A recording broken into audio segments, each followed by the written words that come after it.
청년 그냥 뒤로 넘기는데 바람이 안 하나가 나가. 맞는 것 같은데.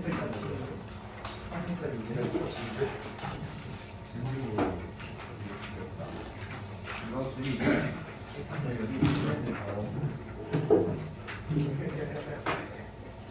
선생님 집에 교재가 있으면 그걸로 해서 그렇도 돼.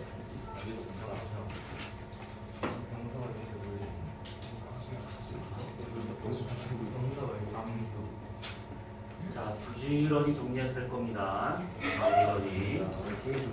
처음할 때는 그나마 좀 보면서 하는 거지만 수권부터는 우리가 지금 직권하고 청문하고 그 다음에 지금 수권 들어가고 있고 얼마 있다가 이제 기권 들어갈 것인데 수권 기권은 우선 정리할 게 많아요. 일단 좀 쭉 보시고 잘 정리해뒀다가 나중에 그 3차 면접 볼 때 그 전에 한 2, 3주 전에 한번 쫙 훑어보면 우선 그렇게 대사를 됩니다. 자, 우선은 수권부터 보자면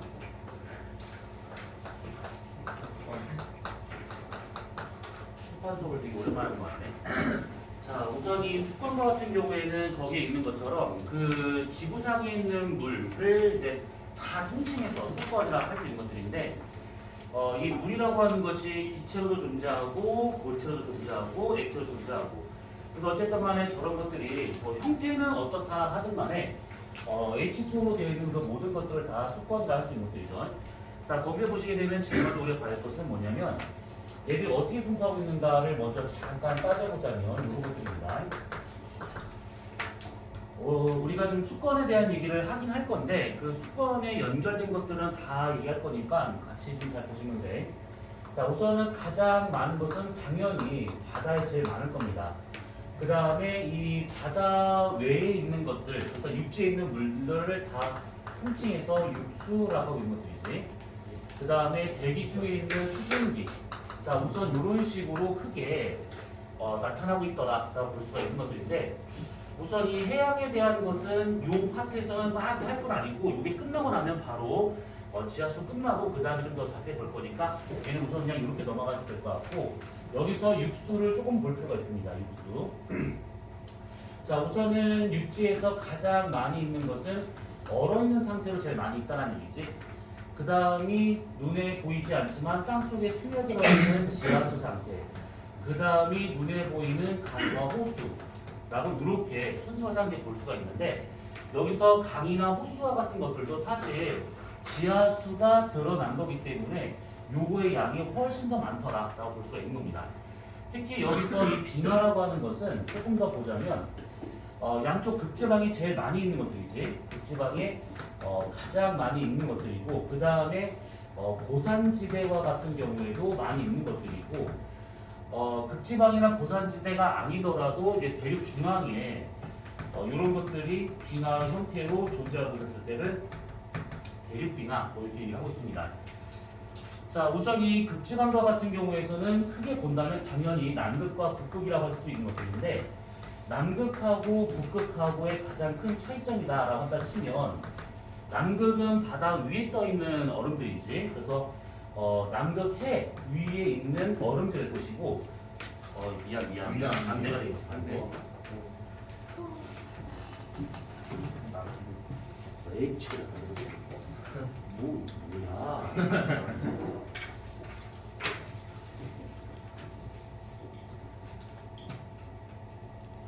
남극은 대륙에 존재하고 있는 곳이죠. 그래서 남극 대륙 위에 있는 얼음들이 될 것이고 그 다음에 북극과 같은 경우에는 이 여러 육지들이 둘러싸여 있는 그런 곳이죠. 그래서 이제 북극 해가라 볼 수가 있는 것이야. 자, 우선은 이렇게 본다고 치면 우리가 여러분들이 겪을 앞으로의 미래인데 그래도 미래라고 해봤자 먼 미래는 아니고 좀 가까운 미래가 될 겁니다.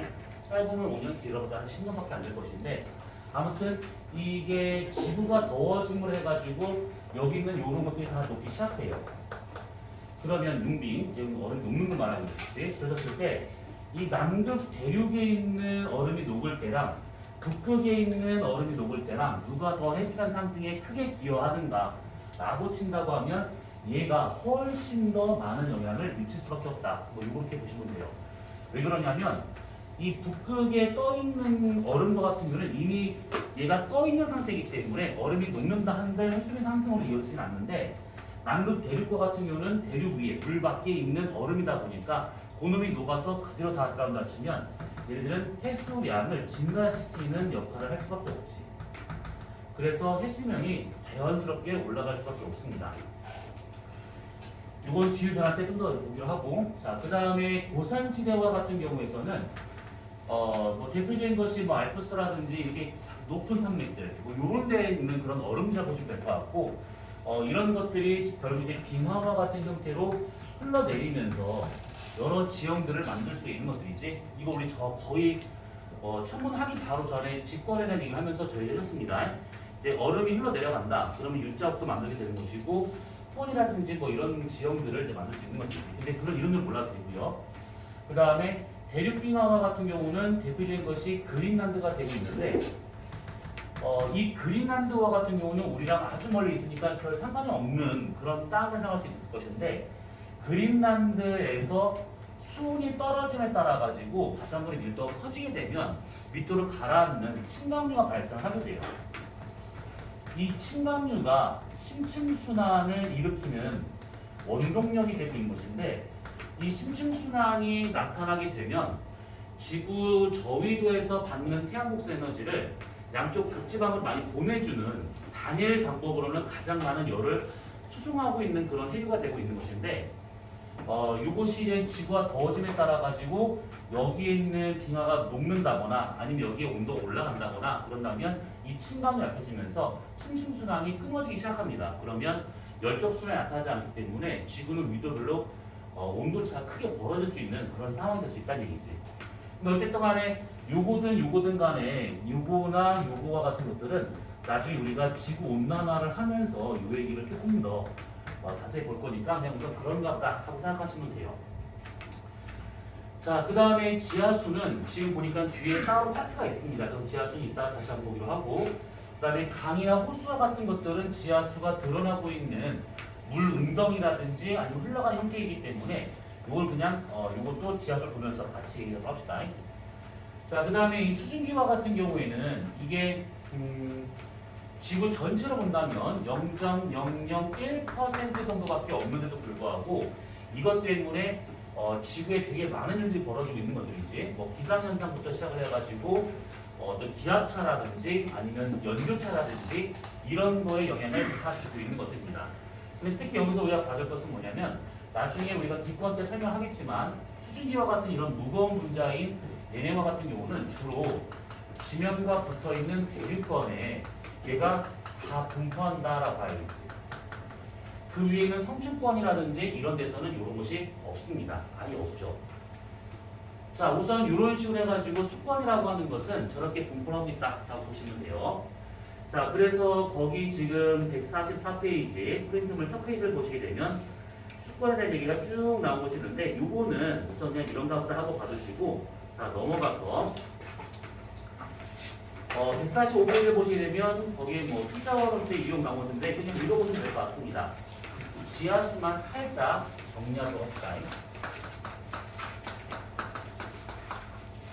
자, 지하수와 같은 경우에는 말 그대로 지하에 있는 물이라고 생각하시면 될 것인데, 이게 언뜻 생각하기로는 지하에 물이 흐르는 정도로 생각하시는 것들인데 사실 그런 건 아니고, 어렸을 때 한번 그런 거 해봤는가 모르겠는데 그 놀이터 같은 데 가서 흙이 있잖아. 지금은 그렇게 흙이 없긴 하지만 흙이 있으면 흙을 막 파봐. 그러면 겉에는 바짝 말라있던 흙이었다 하더라도 파다 보면 이게 약간 축축한, 눅눅한 그런 그 흙이 나와요. 그랬을 때 그 눅눅한 부분, 그런 것들을 지하수 정도로 생각하시면 돼요. 이런 것들은. 실제로 토양이 이렇게 있다, 지표가 이렇게 있다 치면 비가 막 떨어져요. 비가. 그럼 이 빗물이 막 스며들어, 밑으로. 스며들어가지고 얘가 어느 깊이에서 이렇게 경계가 지는데, 요거를 기준해가지고 밑에는 물에 대해서 포화가 된 상태고 위쪽은 불포화된 상태다라고 보시면 됩니다. 이것이.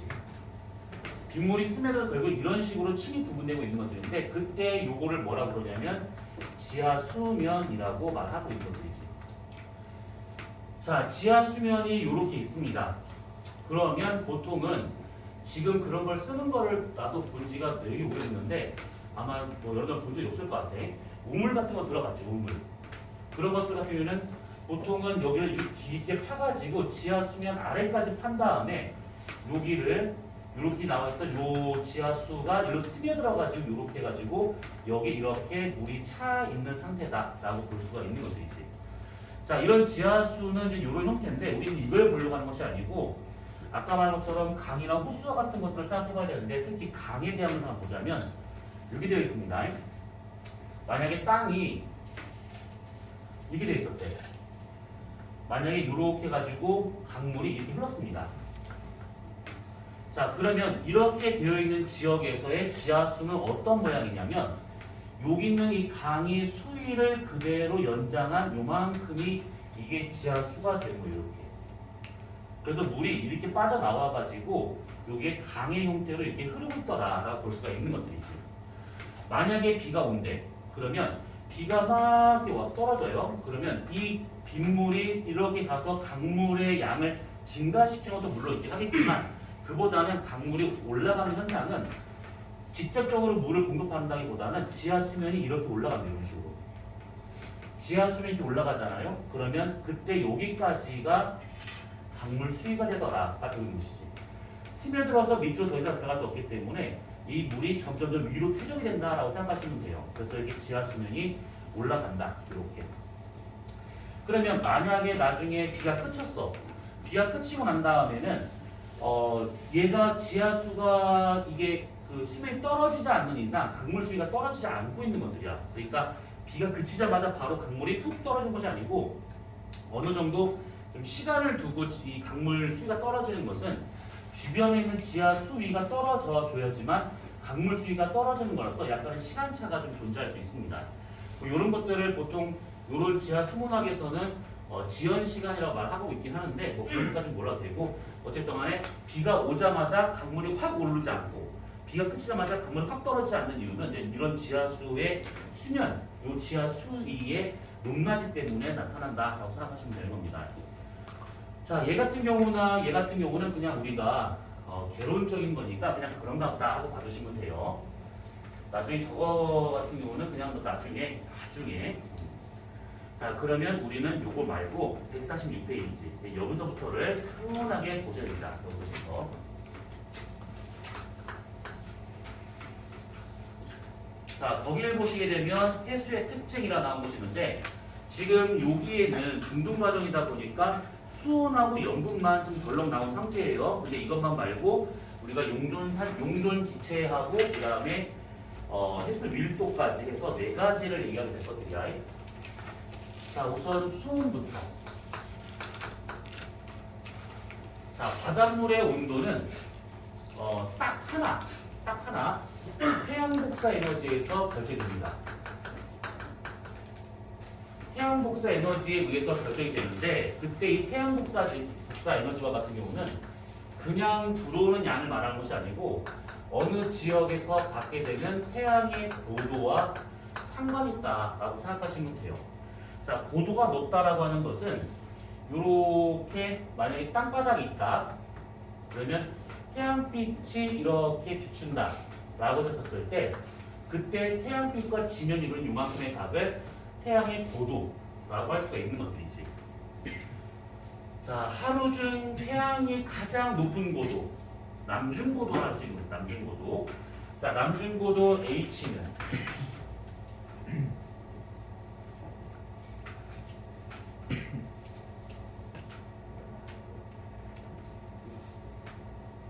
하나, 둘, 셋,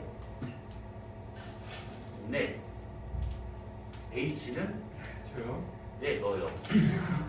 모르겠습니다. 되게 당당하시네. 하나, 둘, 셋, 넷.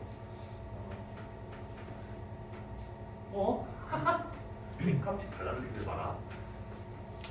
남주고도 H는 우리 마이너스 90마이너스 세타. 다 조용히 해, 다 조용히 해.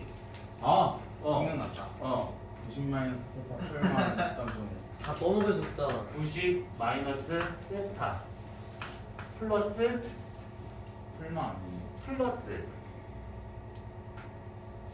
풀마 그러면 기울게 되겠지만 나는 그거를 적도좌표기를 하기 전에 이렇게 했었는데 적도좌표를 하고 나면 아니다라고 했던 거. 뭘 보나요? 90만 세타 플러스 아하. 갑자기 소리 들었어. 네. 이걸 말하겠습니다. 네. 23.5. 그거 아니랬잖아. 말을 하지 말지. 그게 아니라 그 말이 아니라 그래 저기 아. 저기. 자 그러면 요게 나왔으니까 살짝만 우리 그냥 복습 겸 그냥 상기시킬 겸 여름철에 태양의 저기는 얼마? 3.5. 플러스 23.5도 될 것이고 겨울과 같은 경우에는 마이너스 23.5도의 저기를 갖고 있는 것이죠. 봄, 가을에는 0도가 되고 있기 때문에 그때 태양의 고도 구할 때는 그냥 뒤에다 0을 더하면 되더라 이 얘기입니다. 그래서 90만 세타 플러스 마이너스 기울기라고 하는 것은 그 절기에 해당하는 태양의 저기가 플러스 23.5도와 마이너스 23.5도기 때문에 지난 것이지만 적도좌표기를 배웠다면 뒤에 저기가 붙어서 당시의 태양의 저기 값을 더하더라 이렇게 생각하시면 되는 것입니다. 그래서 요거를 놓고 보자면 결국 태양의 고도가 이게 높으면 높을수록 더 많은 에너지를 받고 있는 거기 때문에 여름철에 더 많은 태양 복사 에너지를 받을 수 있는 것이고 그 다음에 같은 계절에 위도가 낮은 지역에서 태양고가 높기 때문에 더 많은 에너지를 받고 있거나 이렇게 볼 수가 있는 것이지.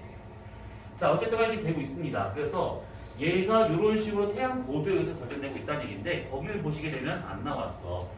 이렇게 보시면 여기 지금 바닷물 표면입니다. 그러면 외부에서 들어오고 있는 태양 복사 에너지를 우리가 100%다 라고 가정한다 치면 대략 수심 한 1m 정도 되는 여기에서 100 중에서 한 여기서 여기까지입니다. 대략 한 50%의 태양 복사 에너지를 다 흡수를 해버립니다. 그래서 여기서가 제일 많이 쐰다라고 보시면 되고 더 들어가서 만약에 10m까지 갔대요. 그러면 여기서부터 10m까지 태양 복사 에너지는 약 한 80%가 흡수가 되어버립니다. 더 들어가서 만약에 100m까지 갔대요. 그러면 표층에서부터 해가지고 여기까지는 태양 복사 에너지의 약 99%를 다 흡수를 하더라 이렇게 볼 수가 있는 것들이지. 그러니까 결국은 이 태양 복사 에너지에 의해서 바닷물의 온도가 결정되고 있는 것들인데 그러니까 표층에서 가장 많은 태양 복사 에너지를 먹을 수 있더라 라고 볼 수가 있는 겁니다.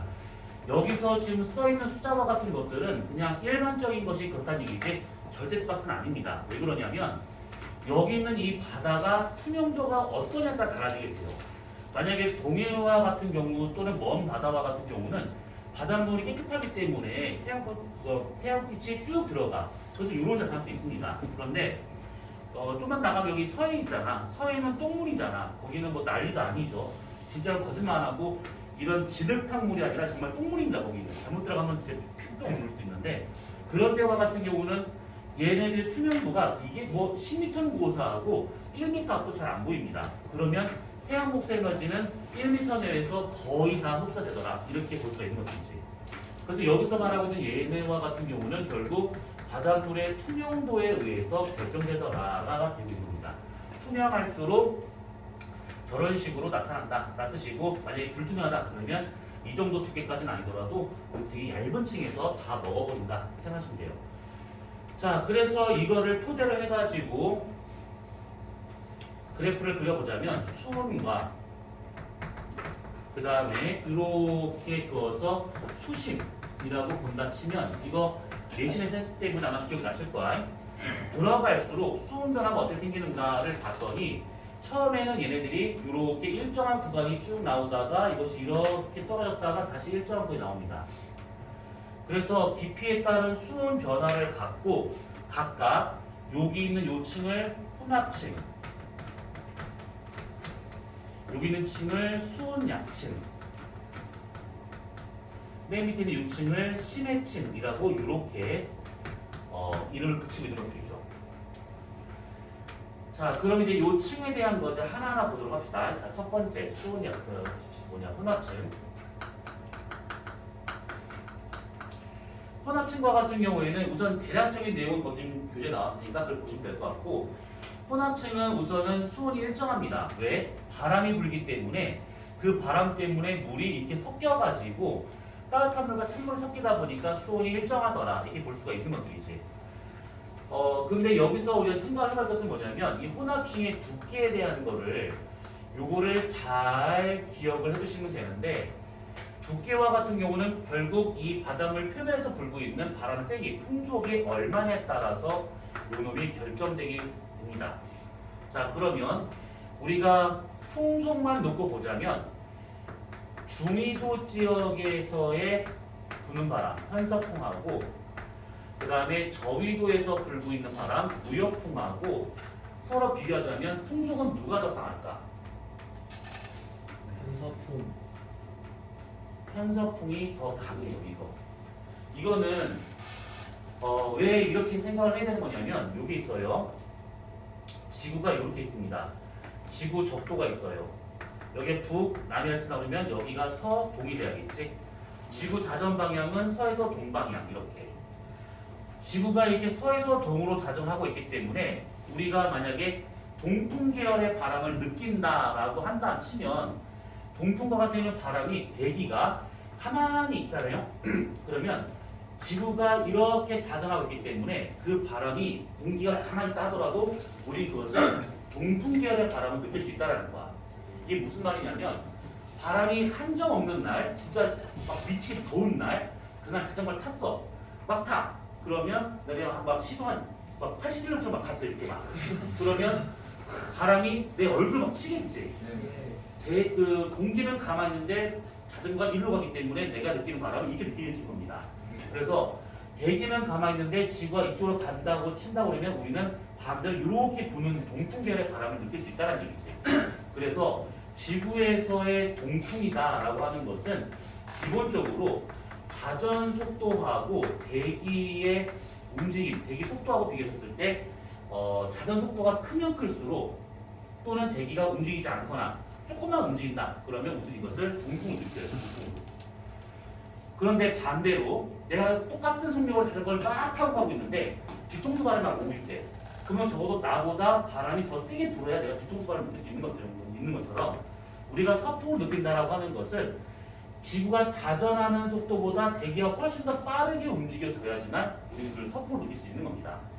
그래서 서풍이다 라고 한다 치면 지구 자전 속도보다 대기 속도가 훨씬 더 커야지만 서풍을 느낄 수 있구나가 되고 있는 것들이지.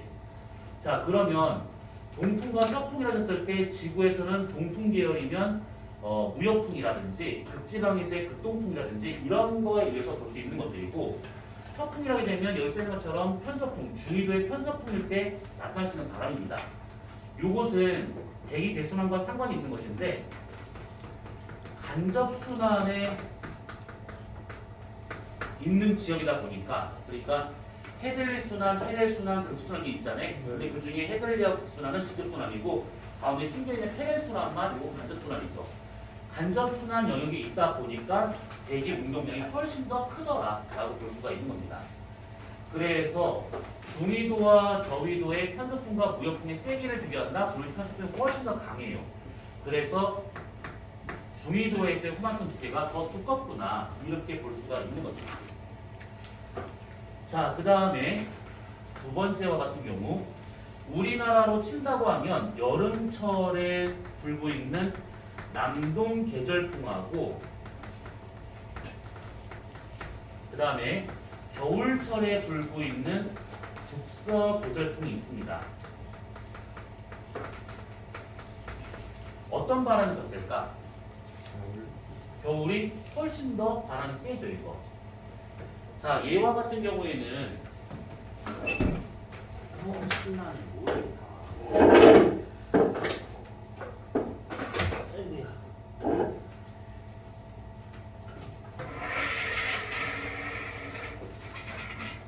얘네와 같은 경우에는 이렇게 보시면 돼요.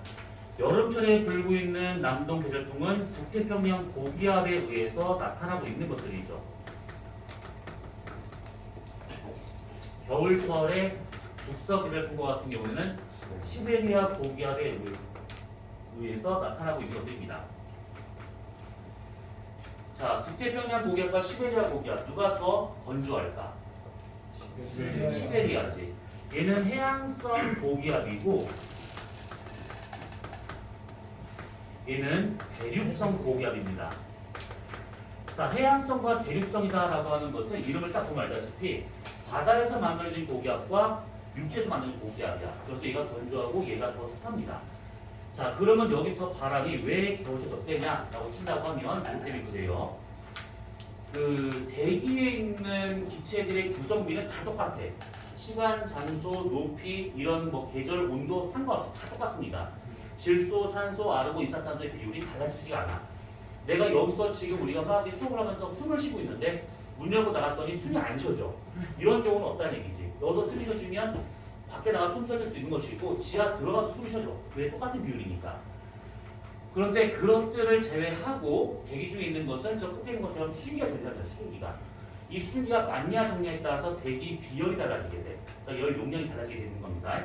그러면 여기는 해양성 고기압이기 때문에 수증기량이 많은 것이고 얘는 대륙성 고기압이기 때문에 수증기량이 적겠지. 그러면 얘하고 얘 중에서 비열이 큰 건 누굴까?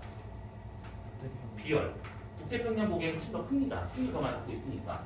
그래서 북태평양 고기압과 그 다음에 시베리아 고기압을 서로 한번 비교를 해보자면 이렇게 될 수가 있습니다. 갖고 있는 수증기량을 비교해보자면 당연히 얘는 북태평양 고기압이니까 수증기량이 많을 것이고 얘는 대륙성 고기압이기 때문에 수증기량이 적어요. 이 말은 대기의 열 용량 또는 비열과 같은 것들이 얘는 크다, 얘는 작다 이렇게 표현할 수가 있습니다. 비열이 크다, 작다라고 하는 것은 다른 말로 뭐가 되는 거냐면 온도 변화에 대해서 비열이 크면 온도 변화가 잘 안 나타나죠.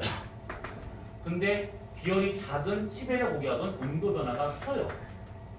문제는 공기의 온도가 바뀐다라고 하는 것은 그 공기의 밀도가 바뀐다는 뜻이에요. 그러면 온도 변화가 작다? 아, 그럼 밀도 변화도 작겠구나. 온도 변화가 크다? 그러면 밀도 변화도 크겠구나. 결국 밀도라고 하는 것은 우리가 무게라고 생각할 수 있는 것들이잖아요. 그래서 공기가 누르는 압력, 기압 변화와 같은 경우에도 이쪽은 기압 변화가 작게 나타났지만 이쪽은 기압 변화가 크게 나타나더라. 요겁니다. 기압 변화가 크냐 작냐 라고 하는 것은 결국 등압선의 간격으로 우리가 설명할 수가 있는 것이죠.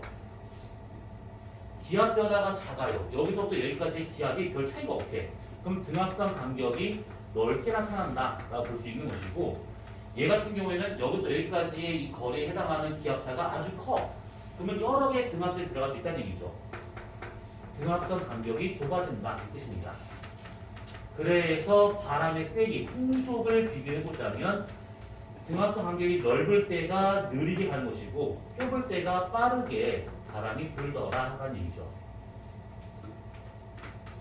요거는 사실 희소로 설명을 해야 되는 것인데 우리가 지금 거기까지 갈 필요 없는 것이고 그냥 이렇게 등압선 간격이 넓은 이유, 좁은 이유에 대한 것을 수증기부터 한번 따져본 겁니다. 그러니까 이런 것도 여러분이 그냥 상식선에서 충분히 알 수 있는 것들이야. 다. 여기 정리를 하니까 새로운 것뿐이지 사실은 뭐 다 알 수 있는 내용들이니까 이렇게 보시면 돼요. 그래서 겨울철에 요 바람이 더 세다 보니까 이때가 더 두껍게 나타난다. 이렇게 정리할 수가 있는 것이죠. 자, 이해 안 되는 부분 질문.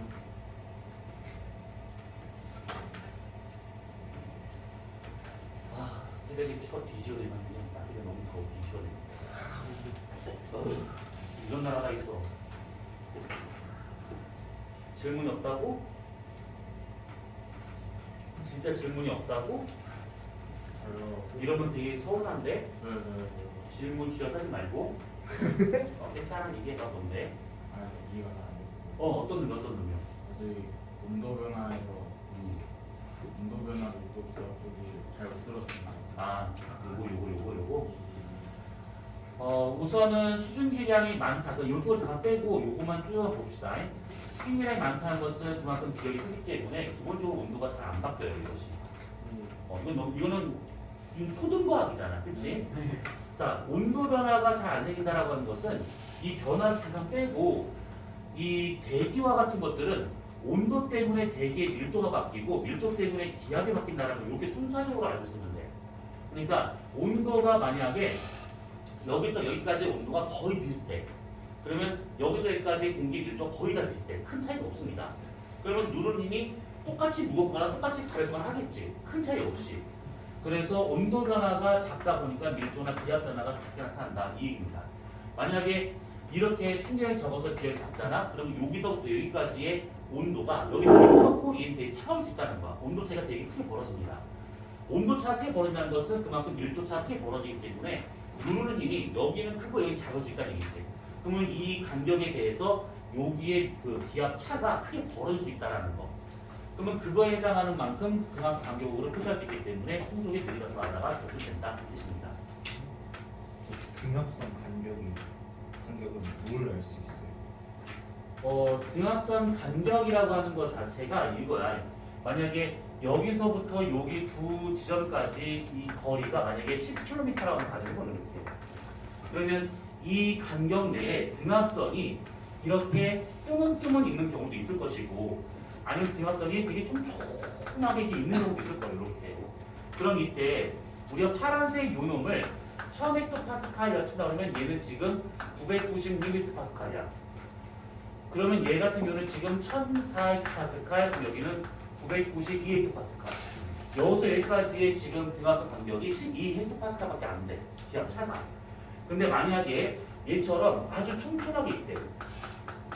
간격 하나는 4헥토파스칼 간격이야. 그러면 여기하고 여기하고 기압차가 커지겠지. 들어가는 그 일정 거리 내에 들어가는 등압선이 적냐 많냐 요 차이가 되는 거야. 그러면 간격이 넓게 되거나 좁게 된다라고 되면 기압차 크면 클수록 밀리는 힘이 더 커지기 때문에 바람이 더 세게 불 수 있다는 얘기지. 또 이해 안 가는 부분 괜찮아 막 질문하세요. 질문하는 습관 아주 좋은 습관이야. 좋은 습관이요.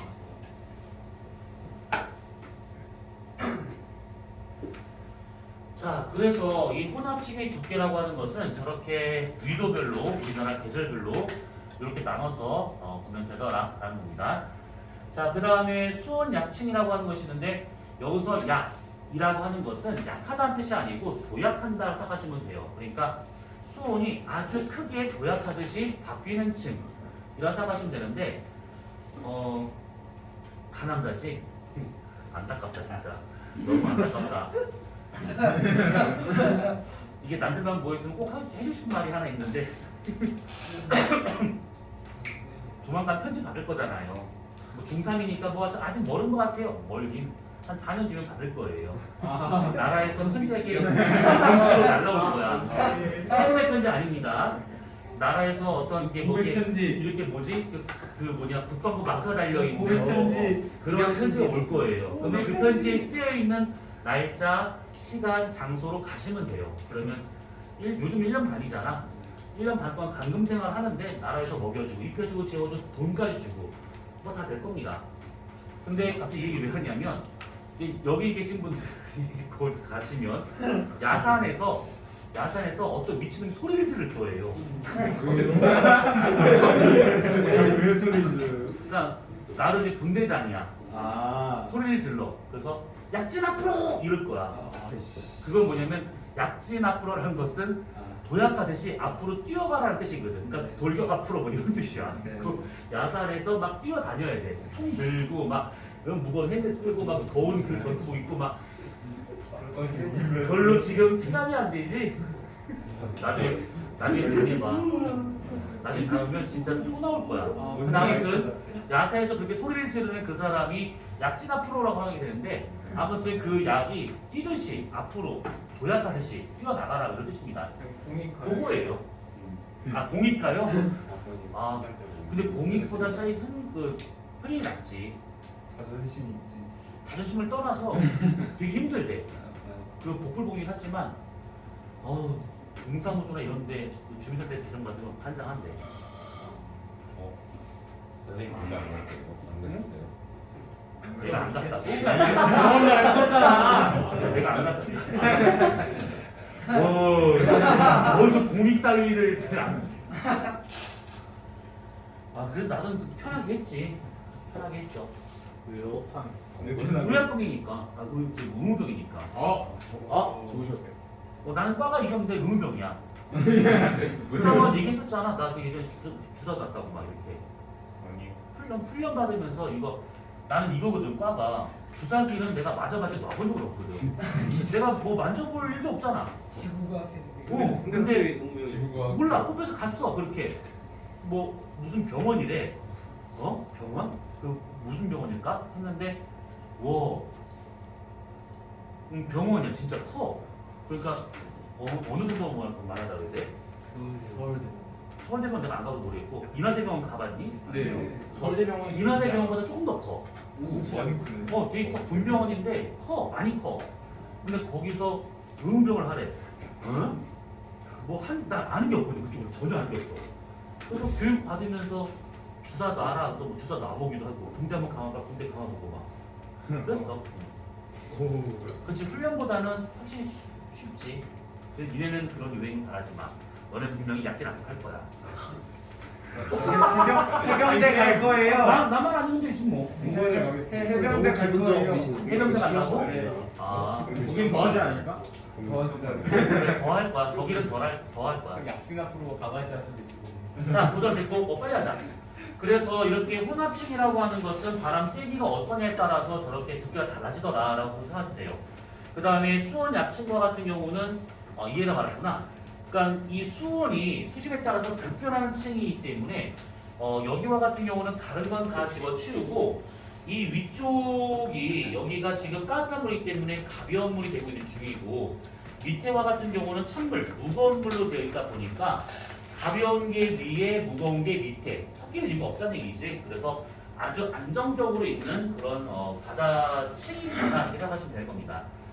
심해층과 같은 경우는 요것만 따로 하는 것은 나중에 해를 하면서 기회가 되면 하는 걸로 하고 아무튼 이렇게 되어 있습니다.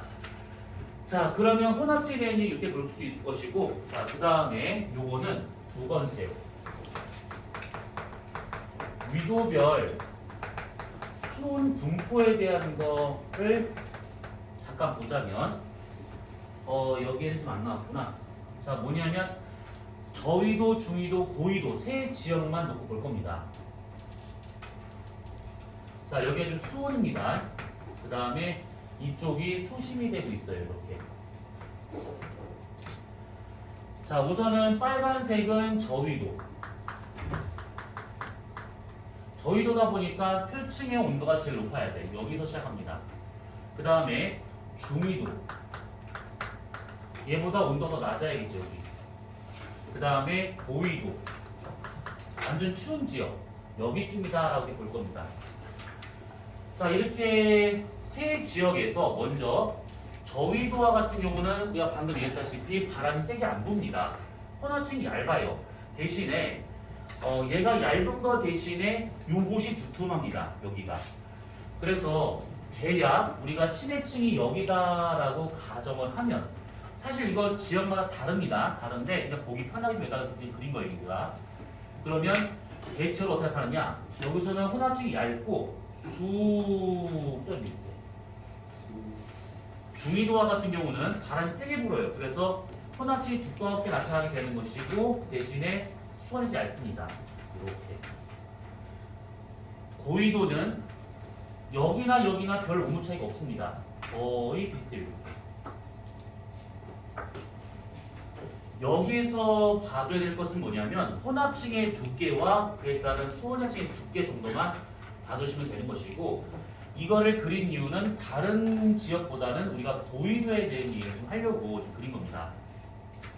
고위도와 같은 경우는 평상시 때 이런 식의 수온부가 나타나고 있는 것들이래. 그런데 이게 평소에 이런 식의 온도 분포가 생긴다라고 친다고 하면 고위도 지역에 겨울이 와요. 특히 위도 66.7도를 넘어서게 되면 겨울이라고 했을 때 한 3개월가량 계속 밤만 이어지고 있는 극야가 나타나게 돼. 표치 온도가 많이 떨어집니다. 그래서 여기의 온도가 더 떠서 여기쯤으로 갈 수가 있어요.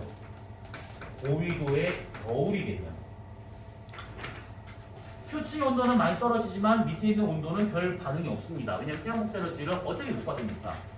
그래서 표층에서부터 10회까지 어떻게 되느냐면 이것이 대략 이렇게 나타날 수가 있습니다. 그러면 여기 혼합치인가요? 아니요. 그렇게 표현하지 않습니다. 혼합치인가요? 아니요. 그렇게 표현 안 해요.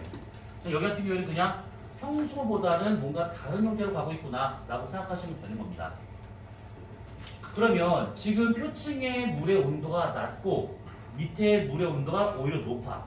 그러면 여기에 물이 무겁다는 얘기지. 네. 그래서 밑으로 가라앉으려고 하는 일이 벌어집니다. 겨울철에 표층의 온도가 확 떨어지면서 바닷물이 더 터져버리게 되면 밑으로 가라앉으려고 하는 침강류라고 하는 해류가 발생하면서 심해까지 도달을 하더라. 이렇게 생각하시면 돼요. 요거에 대한 얘기는 우리가 심침순환 요거 얘기를 할 때 다시 한번 볼 거니까 그건 저렇다라고만 알고 있으면 됩니다. 자, 우선 이 온도 분포에 대한 것은 이런 식으로만 봐두고 이걸 제가 어디다 써먹을 것인지는 다 끝나는 다음에 이제 볼 겁니다. 자, 질문. 네. 질문 없어도 될 거야. 잠깐 쉬고 보자. 예? 합시다.